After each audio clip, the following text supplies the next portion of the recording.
বাঁকুড়ার ঐতিহ্যবাহী মন্দির নগরী বিষ্ণুপুরে জমকালো রোড শো করলেন আসামের মুখ্যমন্ত্রী হেমন্ত বিশ্ব শর্মা। রাজনৈতিক উত্তেজনায় ভরপুর এই কর্মসূচিতে সকাল থেকেই শহরের বিভিন্ন প্রান্তে ভিড় জমাতে শুরু করেন দলীয় কর্মী ও সমর্থকেরা। রাস্তা জুড়ে গেরুয়া পতাকা, ব্যানার ও স্লোগানে মুখরিত হয়ে ওঠে গোটা এলাকা। बांग्ला में क्या परिवर्तन तय हो गया? बांग्ला में बीजेपी 200 सीट पाবে, ডাবল সেঞ্চুরি মারবে, বাংলায় বিজেপির সরকার হবে হবে।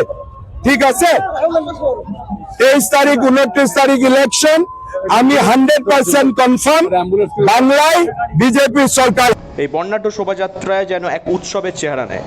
হাজার হাজার মানুষের উপস্থিতিতে বিষ্ণুপুরের প্রধান সড়কগুলো কার্যত জনসমুদ্রে পরিণত হয়। ঢাকের বাদ্য, স্লোগান আর কর্মীদের উচ্ছ্বাসে এক বিশেষ রাজনৈতিক আবহ তৈরি হয়।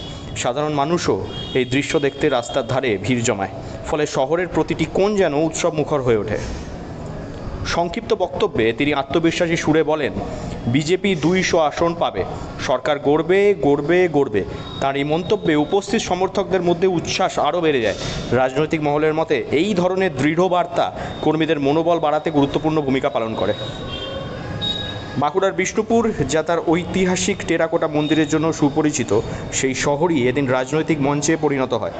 সাংস্কৃতিক ঐতিহ্য ও রাজনৈতিক উত্তেজনার মিলনে এই শোভাযাত্রা বিশেষ তাৎপর্য বহন করে। নির্বাচনের আগে এমন শক্তি প্রদর্শন যে ভবিষ্যৎ রাজনীতিতে প্রভাব ফেলতে পারে তা বলাই বাহুল্য। বাঁকুড়া থেকে নীলাঞ্জন ব্যানার্জির রিপোর্ট, লোকাল 18 বাংলা।